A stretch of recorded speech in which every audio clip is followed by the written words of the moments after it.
부활절은 모든 종교에 있는 것이 아니고 기독교에만 있습니다. 사람은 태어나면 한번 죽지요? 정한 것입니다. 죽으면 그 육체는 흙으로 돌아가고 그 영은 하나님께로 돌아가도록 되어 있습니다. 근데 우리 예수님은 이 땅에 오셔서 십자가에 죽으시고 부활하셨어요. 부활하신 분은 이 역사 위에서 딱 한 분 계시죠. 예수님 한 분 부활하셨고 또 승천하셨고 또 다시 재림할 것을 믿습니다.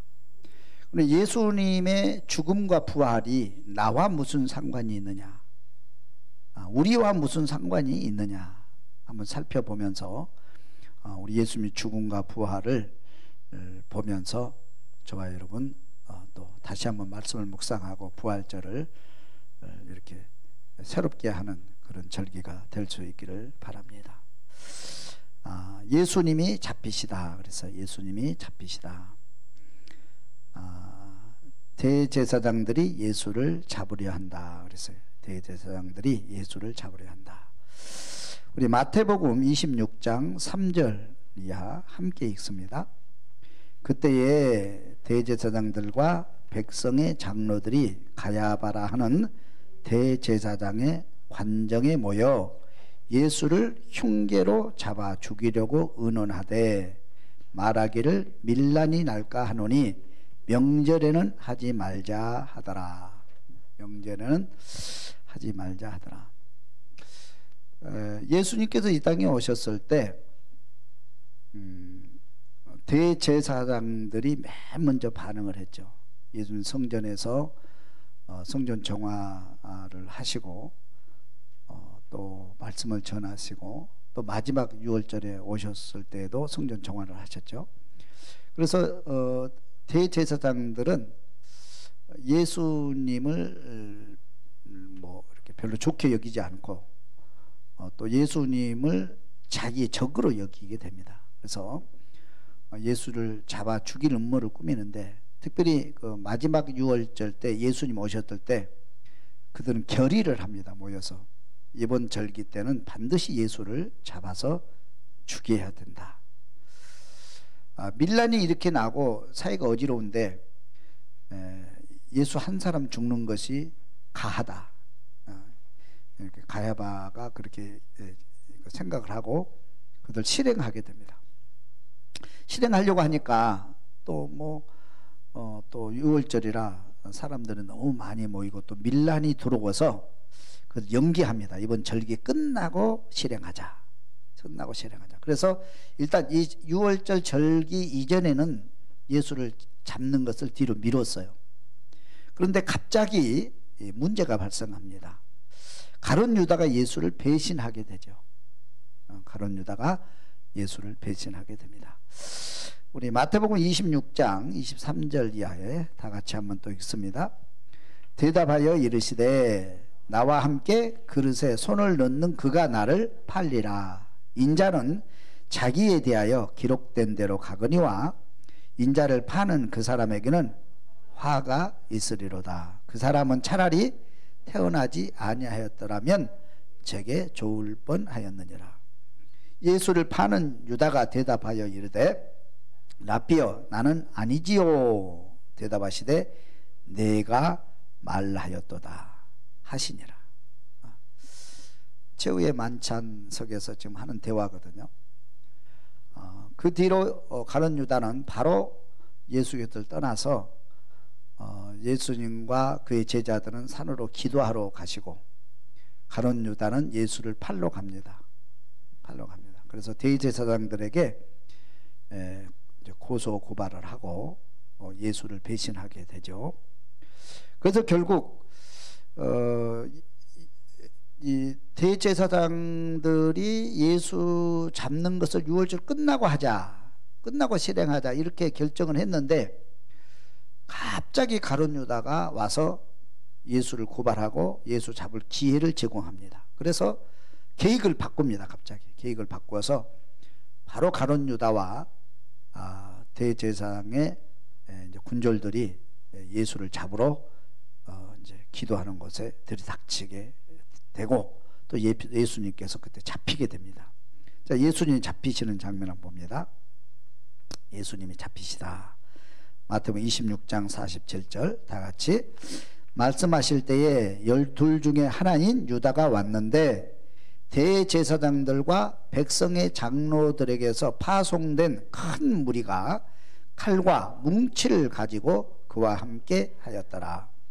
예수를 파는 자가 그들에게 군언을 짜 이르되 내가 입맞추는 자가 그이니 그를 잡으라 한지라. 곧 예수께 나와 랍비여 안녕하시옵니까 하고 입을 맞추니 예수께서 이르시되 친구여 내가 무엇을 하려고 왔는지 행하라 하신대 이에 그들이 나와 예수께 손을 대어 잡는지라. 손을 대어 잡는. 그래서 예수가 이제 그때 잡히게 되는 거예요. 잡히게 되는 거예요. 그래서 잡혀서 결국은 예수님께서 이제 포박되어서 대제사장의 관저에 와서 밤새도록 신문을 받으시게 되고요. 예수님의 제자들 다 흩어지게 됩니다. 무서워서 잡히면 그날 죽으니까 죽음이 두려워서 제자들 다 흩어지고, 특별히 베드로는 이제 그 뒤에 조용조용히 몰래 예수를 따라갔다가 노비 앞에서 예수를 모른다고 3번씩 부인하는 사건이 발생하게 되죠. 여하튼 예수님을 그동안 따라다녔던 제자들 이하 모든 사람들은 예수 곁을 다 떠나고 예수님 홀로 잡혀서 대제사장 관저에서 이제 신문을 받으시고 그 뒷날 그러니까 목요일 저녁이죠. 목요일 저녁 이제 목요일 저녁이 신문 받으시고 금요일 아침에 헤롯 왕에게 잡혀오게 되고 신문 받으시고, 그 다음에 빌라도에게 또 신문 받으시고 바로 사형 선고가 내려지게 됩니다. 사형 내려지게 되고 예수님은 12시에 십자가를 지시고 십자가 위에 달리시게 되고 오후 3시에 운명하시게 되죠. 한번 보겠습니다. 예수님이 운명하시는 장면. 예수님이 운명하시다. 자, 예수님이 운명하시는데 그 재판할 때에 예수님의 제목이 있을 거 아니에요. 고발하는 제목은 유대인의 왕이다 하는 그 제목이에요. 유대인의 왕. 그러니까 유대인의 왕인데, 사실 예수님께서 이제 제사장들이나 바리새인들이 예수를 싫어하고 예수를 죽이려고 했던 이유가 2가지가 있어요. 하나는 뭐냐면 유대인의 왕으로 왔다, 왕이다 하는 거. 왕. 나는 유대인 왕이다 그랬잖아요. 왕으로 오신 예수. 왕이라고 그러니까 이제 이거는 로마를 대항하는, 그죠? 구테타잖아요, 그죠? 황제는 한 분이잖아요. 황제는 한 분인데 왕이라고 그러니까 유대인의 왕이 따로 있는데 또 왕이라고 그러니까 유대의 헤롯 왕이 노발대발했고요. 그 다음에 로마 입장에서 보면 구테타입니다. 이게 바로 사형감이에요.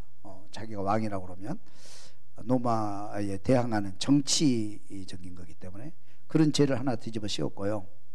그 다음에 또 하나는 예수님이 말씀하실 나는 하나님의 아들이다. 나는 하나님의 아들이다. 나는 하나님의 아들이라. 그러니까 바리새인들은 계속 살피다가 이 사람은 하나님이 아니다라고 결론을 내립니다.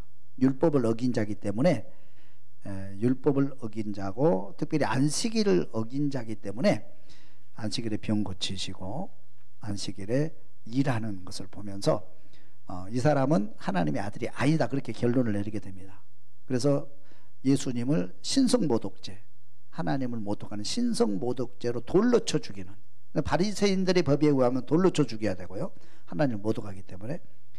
로마법에 의하면 쿠데타기 때문에, 그죠? 이거는 이제 나라의 쿠데타잖아요. 정치범이잖아요. 정치범이기 때문에 바로 사형이 가능하도록 돼 있어요. 그래서 이제 제사장들이 예수님을 고발할 때 이제 하나님의 아들로 고발하면 로마에서 처단할 길이 없는 거예요. 로마법으로. 근데 이제 유대인의 왕이라 그렇게 고발을 하게 되면 그 죄에 걸리게 되면 바로 사형입니다. 바로 즉석에서 사형이 돼요. 그래서 이제 제사장들이 이제 하나님의 아들이라는 걸 빼버리고 유대인의 왕이라는 제목을 가지고 고발을 하게 돼요. 그래서 예수님의 제목은 유대인의 왕입니다. 제목은. 그래서 이제 그 제목을 가지고 빌라도 앞에 서서 재판을 받게 됩니다. 한번 보겠습니다. 마태복음 27장 11절. 예수께서 총독 앞에 섰음에 총독이 물어 이르되 내가 유대인의 왕이냐? 예수께서 대답하시되 내 말이 옳도다 하시고 대제사장들과 장로들에게 고발을 당하되 아무 대답도 아니하시는지라. 그 머리 위에 이는 유대인의 왕 예수라는 쓴 제패를 붙였더라. 그래서 예수님은 유대인의 왕의 제목을 쓰고 이제 판결을 받게 돼요. 판결. 이제 그 과정이 쭉 있죠. 판결을 받게 되고 결국 이제 십자가형을 받게 되게 됩니다. 그리고 바로 십자가를 이제 지시고 이제 죽으시게 되는데 한번 보겠습니다. 예수님 십자가에 못 박히시다. 마태복음 27장 38절 이하 함께 있습니다. 이때에 예수와 함께 강도 둘이 십자가에 못 박히니 하나는 우편에 하나는 좌편에 있더라. 제6시로부터 온 땅에 어둠이 임하여 제9시까지 계속하더니 제9시쯤에 예수께서 크게 소리질러 이르시되 엘리 엘리 라마 사막다니 하시니 이는 곧 나의 하나님 나의 하나님 어찌하여 나를 버리셨나이까 하는 뜻이라. 예수께서 다시 크게 소리 지르시고 영원히 떠나시니라. 예수님께서 십자가에 이제 달리셨는데 그 시간이 제6시라고 그랬어요. 제6시는 우리 지금 현재 시간으로 보면 이제 12시입니다. 12시. 12시에 예수님 십자가에 못 박히게 됩니다. 그러니까 새벽에 잡히셔가지고 밤새도록 이제 대제사장 관저에서 신문 받고, 그죠? 그 다음에 이제 헤로드 왕이 출근하니까, 그죠?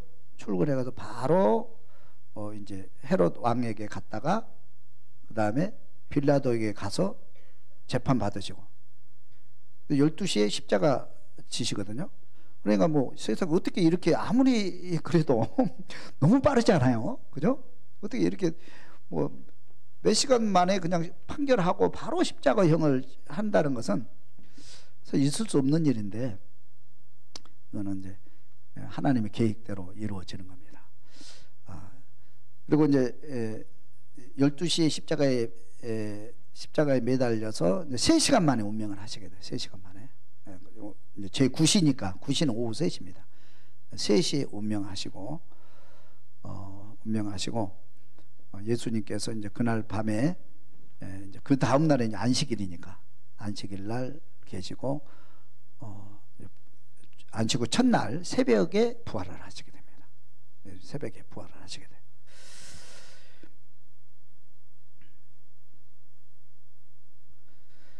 예수님의 부활을 한번 보겠습니다. 예수님 부활. 예수님이 부활하시다. 예수님의 부활은 역사적인 사건이냐 역사적인 사건 만들어낸 것이냐, 이것이 예수님의 부활이 뭐 죽으신 것은 뭐 틀림없는 사건이고요. 그 다음에 예수님의 부활에 대해서 이것이 역사에 실제로 있었던 사건이냐 팩트냐 아니면 제자들이 만들어낸 꾸며낸 이야기냐, 우리 이걸 반드시 이거는 우리가 짚고 넘어가야 돼요. 왜냐하면 교회 밖에서나 또 이제 불신자들이 예수님 부활하지 않았다 이제 그렇게 했기 때문에 그래요. 그런데 이 여러 가지 증언들이 있지만 두 증언을 한번 보겠습니다. 첫째는 마리아의 증언, 그 다음에 두 번째는 군사들의 증언, 두 가지를 보겠습니다. 첫째 마리아의 증언을 한번 보겠어요. 마태복음 28장 1절을 한번 봅니다.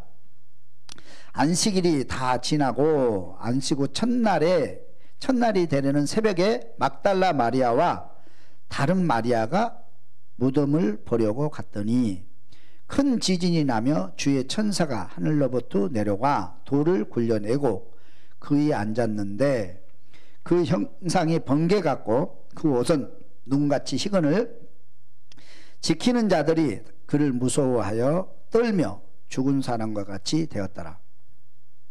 천사가 여자들에게 말하여 이르되 너희는 무서워하지 말라. 십자가에 못 박히신 예수를 너희가 찾는 줄을 내가 아노라.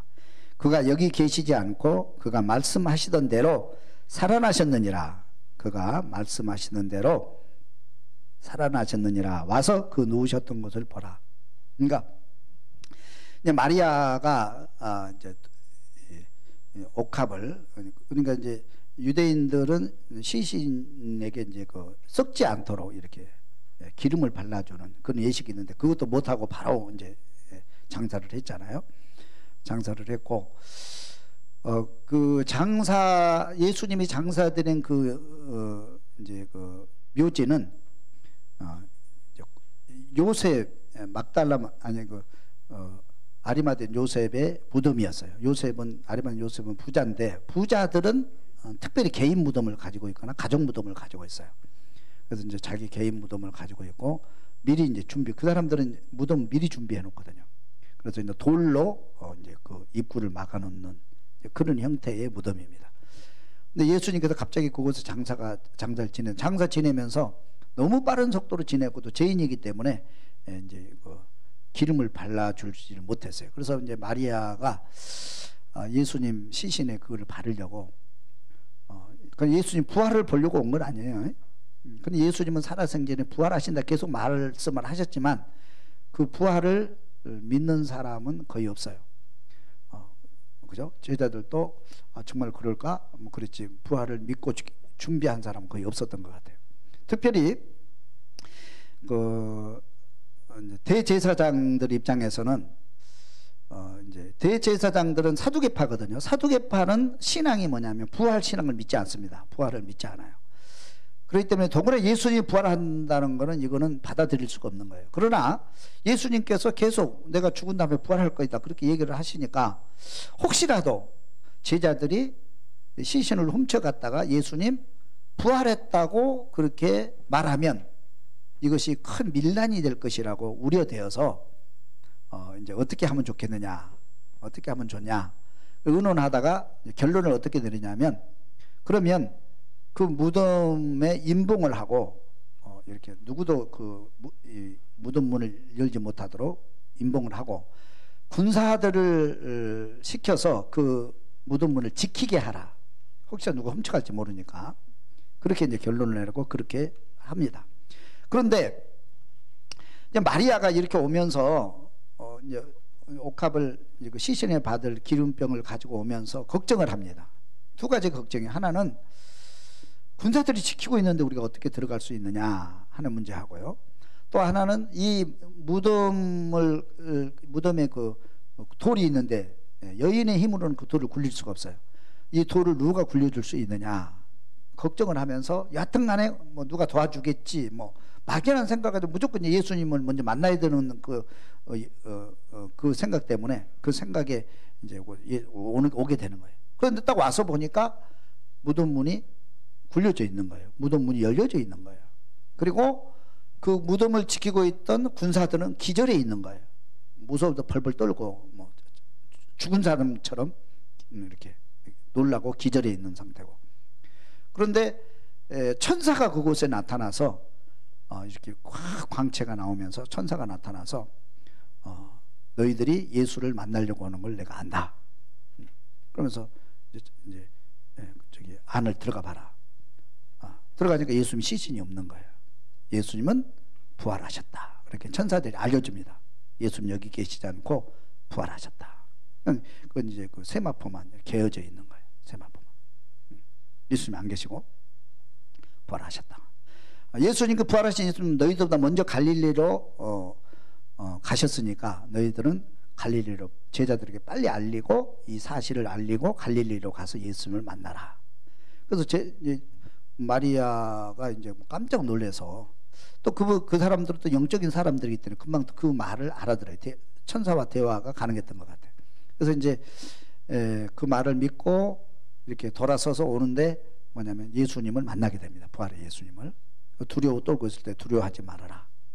그러면서 내가 부활하신 예수인 것을 알려주고 제자들에게 이 사실을 알리게 하고 갈릴리로 가서 제자들을 만나겠다고 그 말씀을 나누게 됩니다. 그래서 이제 마리아가 첫 번째는 예수를, 부활하신 예수를 만나는 첫 번째 증인이에요. 그렇죠? 증인입니다. 그 다음에 두 번째는 군사들의 증언이 있어요. 군사들의 증언. 한 번 더 봅니다. 마태복음 28장 11절. 여자들이 갈 때에 경비병 중 몇이 성에 들어가 모든 된 일을 대제사장들에게 알리니 그들이 장로들과 함께 모여 의논하고 군인들에게 돈을 많이 주며 이르되 너희는 말하기를 그의 제자들이 밤에 와서 우리가 잘 때에 그를 도둑질하여 갔다 하라.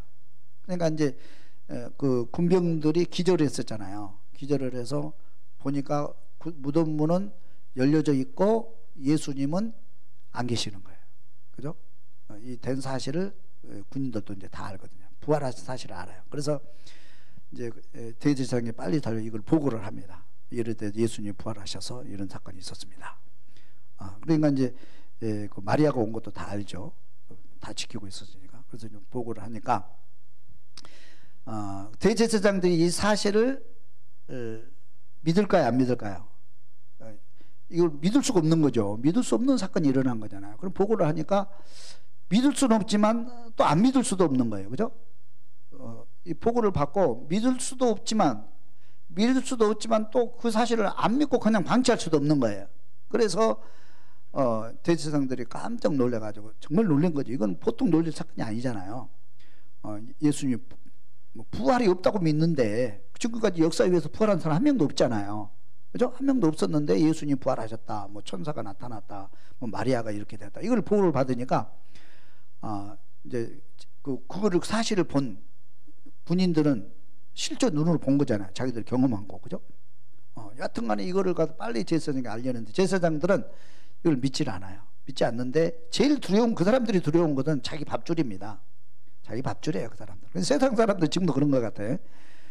뭐 예수고 뭐고 간에, 교회고 뭐고 간에 자기 밥줄이 끊기느냐 부자가 되느냐 이것만 관심이 있었던 것 같아요. 그래서 밀란이 날까봐, 이것으로 더 큰 소동이 일어날까봐 이제 군인들이 입을 막아버리면 되잖아요. 군인들이 입을 막아버리면 뭐 이렇게 그냥 지나갈 수도 있겠다 싶어서 군인들에게 많은 돈을 줬다 그랬어요. 돈을 많이 준 것 같아요. 돈을 많이 주고 이제 부활했다고 절대 그런 얘기 하지 말고, 우리가 밤에 이렇게 졸고 있는 사이에 제자들이 와가지고 시신을 훔쳐갔다, 그렇게 얘기해라. 옛날에도 예상했던 거잖아요. 훔쳐갈지도 모른다고. 훔쳐갔다, 그렇게 얘기해라. 그래서 이제 그렇게 얘기하는데, 그 훔쳐갔다 얘기하는 그 얘기까지 성경에 다 기록되어 있어요. 그죠? 그러니까 이 마리아와 군사들의 증언을 보면 마리아가 거짓말한 거 아니잖아요. 거짓말한 것 같지 않죠? 확실한 사건이에요. 그래서 마리아가 천사들을 보았고 부활하신 예수를 보았고 무덤 문이 열려진 걸 봤고 또 무덤을 지키는 군사들이 기절해 있는 것도 보았고, 다 본 살아있는 증인들이에요. 할렐루야.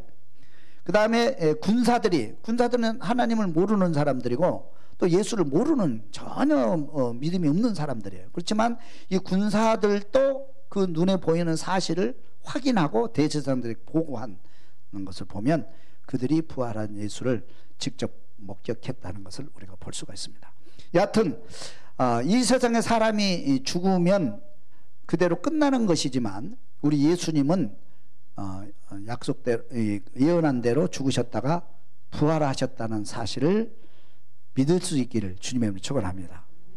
이건 믿어야 돼요. 예수 안 믿는 사람에게도 이거는 믿는 사람이나 안 믿는, 이 역사 위에 있는 사실이니까 사실은 사실 믿어야 되잖아요. 그러면 우리는 이 예수님이 죽으심과 부활하심이 나와 무슨 상관이 있느냐? 예수님이 죽으심과 부활하심이 우리와 무슨 상관이 있느냐? 이게 중요한 거죠. 상관이 없으면 그 사람이 부활했든지 말했든지 나하고 상관이 없으면 뭐 아무 일도 아니죠. 근데 상관이 있다 이 말이에요. 분명히 이 예수님이 죽으시고 부활하신 것은 나와 상관이 있고 여러분과 상관이 있는 거예요. 할렐루야. 할렐루야. 그런데 우리 예수님이 이 땅에 오셔서 메시지 전하는 것은 딱 요약해 보면 두 가지밖에 없어요. 하나는 뭐냐면 나는 하나님의 아들이라는 거예요. 예수님 오셔서 계속 메시지를 전하고 기적을 행하시면서 최종적인 목적은 뭐냐면 나는 하나님의 아들이다 하는 거예요. 나는 하나님의 아들이다. 예수님은 하나님의 아들로 이 땅에 오신 줄로 믿습니다. 그래서 주는 그리스도시요 살아계신 하나님의 아들이십니다. 베드로와 제자들이 이 고백을 할 때 예수님은 됐다. 이제 너희들이 그 고백을 하고 백성들이 그 고백을 하니 이제 마음의 안도를 하게 되는 거예요. 그러면서 예수님께 두 번째 하시는 말씀은 나는 십자가의 고난을 당하고 부활한다 하는 거예요. 그러면서 계속 메시지가 어디로 가느냐면 이제 제자들이 이제 따라올 수 있도록 이제 나는 하나님의 아들인데 하나님의 아들인데 나는 장로들에게 고난을 받고 그 다음에 부활할 것이다. 고난을 받고 죽고 부활할 것이다. 이건 부활하고 승천하고 재림하실 것이다. 이거를 계속 말씀을 하셔요. 그래서 예수님께서는 그 말씀하신 대로 제사장들에게 고난을 당하고 죽으시고 부활하셨어요. 믿습니까? 그러면 예수님께서 하나님의 아들로 이 땅에 오셔서 십자가에 고난 당하시고 그 다음에 죽으시고 부활하셨는데 그 죽으심과 부활이 나와 무슨 상관이 있느냐는 거죠. 상관이 있습니다. 우리 인간은 하나님께서 사람을 만드실 때 행복한 존재로 하나님을 찬양하며 하나님께 영광을 돌리며 살 수 있도록 행복한 존재로 창조되었어요.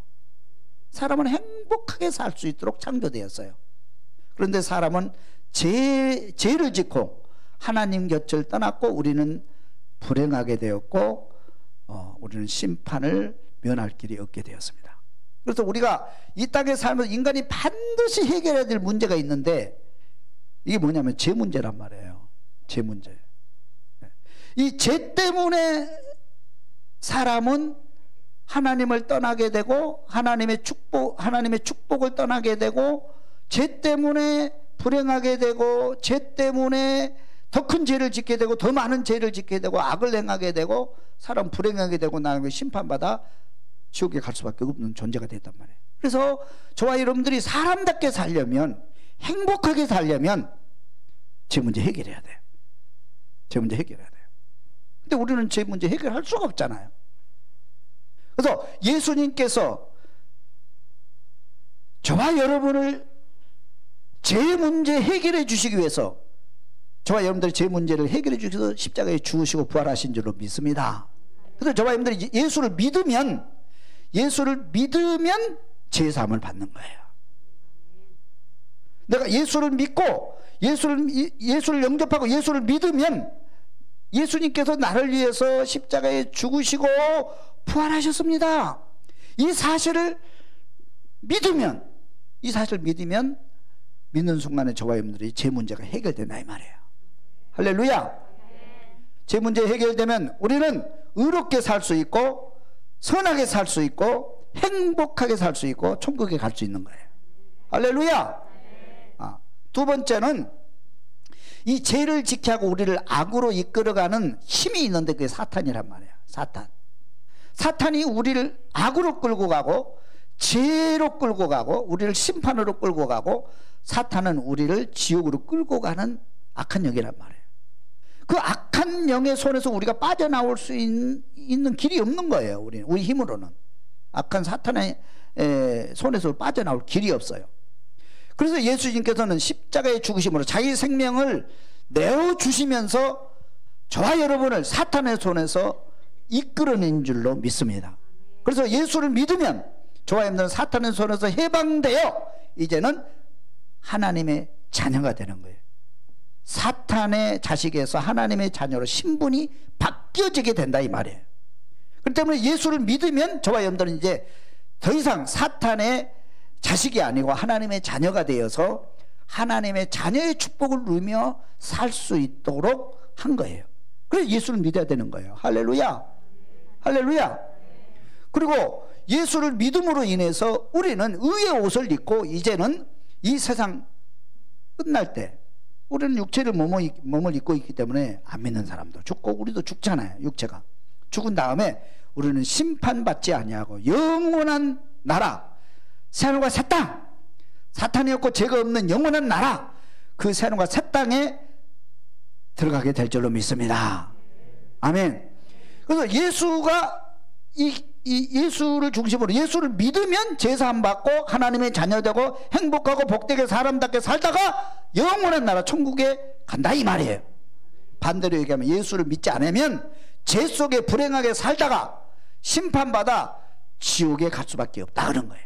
그래서 저와 여러분들을 구원하기 위해서 예수님이 오셨고 십자가에 죽으시고 부활하셨다 이 말이에요. 그래서 저와 여러분들 마음속에 정말 그 부활의 예수님이 내 마음속에 계신지 확인하고, 그리고 그분을 따라 복된 삶을, 행복한 삶을, 천국의 삶을 누리시기를 바랍니다. 이게 부활이란 말이에요. 그리고 더 나아가도 이 기쁜 소식을 나만 누리지 않고 우리 형제들에게, 우리 부모님들에게, 또 내 이웃에게, 친구들에게 이 사실을 전해서 우리 모두가 이 축복의 나라에 들어갈 수 있도록 우리가 전도해야 된다 이 말이에요. 이 부활절이 그런 복된 부활절 될 수 있기를 주님의 이름으로 축원합니다. 기도드리겠습니다.